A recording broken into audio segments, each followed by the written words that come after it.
Our final paper of the morning, this is not morning anymore, conversion of sparsely captured light field into alias-free, full-parallax, multiview content. Our speaker is Erdem Sahin of the Tampere University of Technology from Finland. Good afternoon. My name is Erdem Sahin. I'm coming from Tampere University of Technology, Finland. So my talk is about conversion of sparsely captured light field into alias-free, full-parallax, multiview content. So here is the problem definition. Here in the figure you see both the display and the capture setup. We have a multiview display. We are considering the problems of efficient and accurate content generation for a given multiview display. So in this sense, we are addressing both, actually two problems. One is how to efficiently capture the content to be displayed on the multiview display. And for this first problem, we are considering the scenario of undersampled light field capture to relieve the capture process. So, and we are addressing this problem, we are solving it by reconstructing densely sampled light field, which we see as a almost equivalent representation for the continuous light field. In the second case, we consider the problem of limited display capability. Here, as you see, the scene that we want to display, the depth range of the scene that we want to display, might be much larger than the one that the display can, the multiview display can generate without artifacts. So we are also addressing this problem. Like, in order to address this problem, we are applying directional depth-dependent filtering, again in the domain of densely sampled light field. So let us first consider DSLF reconstruction. Sorry. Here you see the epipolar image for this scenario, capture scenario. This image is corresponding to densely sampled light field. In the case of densely sampled light field, the epipolar image, the epipolar lines appears almost continuously, as you see. And there is no problem in the frequency domain. But in the case of undersampling of the light field, like if we undersample in the wave domain, let's say, these replicas get closer and there are aliasing artifacts, as you see. So we are addressing this problem with the Shearlet decomposition. This is actually a work based on our previous works. We are also utilizing this here. So Shearlet decomposition, in figure H, you see the tiling of the frequency domain of the epi by using Shearlet atoms. As you see, these atoms provide directional filtering capability, which we will see that it is relevant for the task of directional filtering or depth-dependent filtering of the content for multiview display. So in other words, we can restate the problem as reconstructing of densely sampled light field, like continuous set of continuous epi, let's say,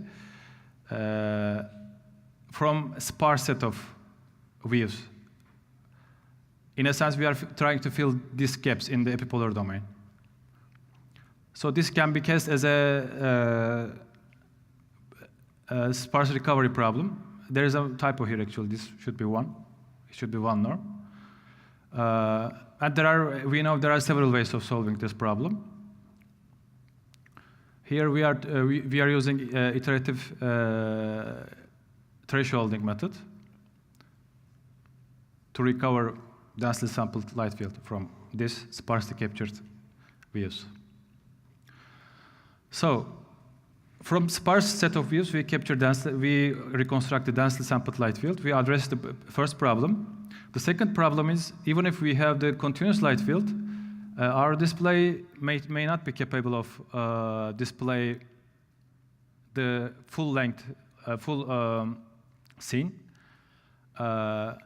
So we need to somehow understand the capability of our display. Here we use the notion of display depth of field, which is defined as defined with respect to viewing position of the viewer. As you see, in a multiview display, there are like several views. When you move between consecutive views, if you perceive more than 1 pixel display disparity, this is not good. It means you see image jumps on the display. So we define this region around the display where this disparity is less than 1, so there is no jump, as a display depth of field. So display is fine. Display is capable of, the multiview display is capable of generate the content within this. But if the content is outside, there are problems of here. There will be artifacts. So in this part of the problem, we are addressing how to properly process this outside region so that these artifacts will be removed. So here in this figure, this blue line corresponds to display depth of field, which corresponds, as I said, plus minus 1 display disparity.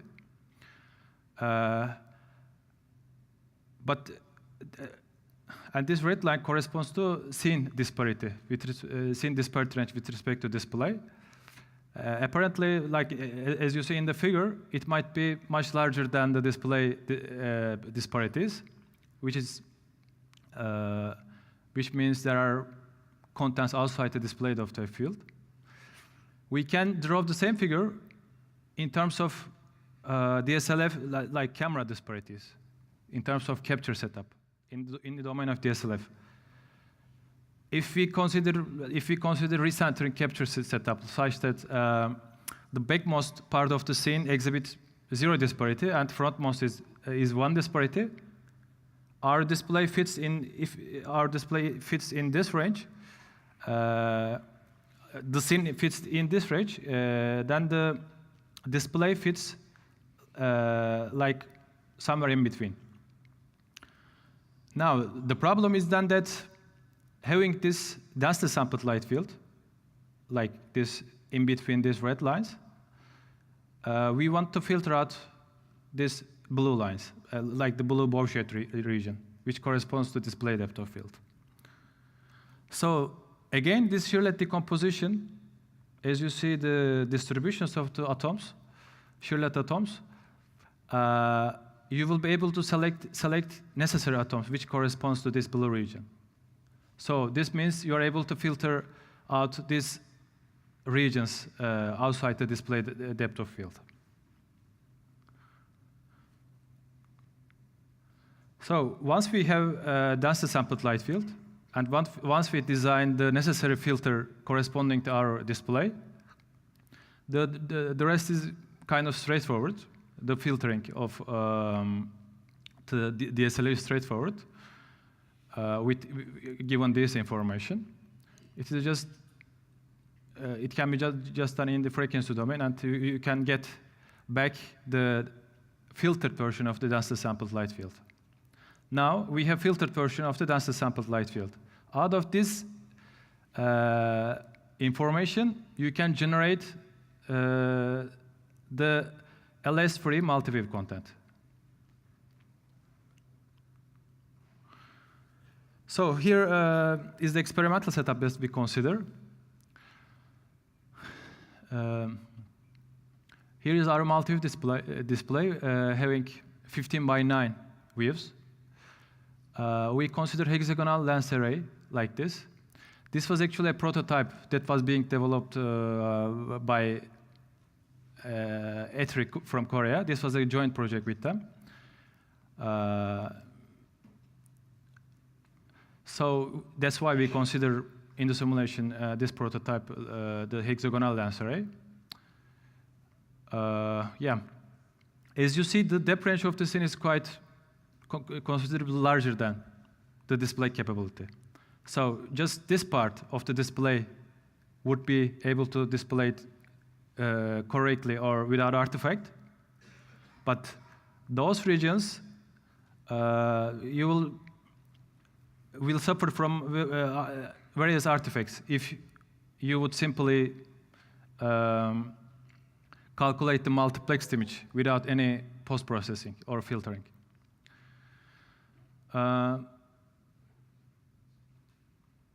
Yeah, in the capture case,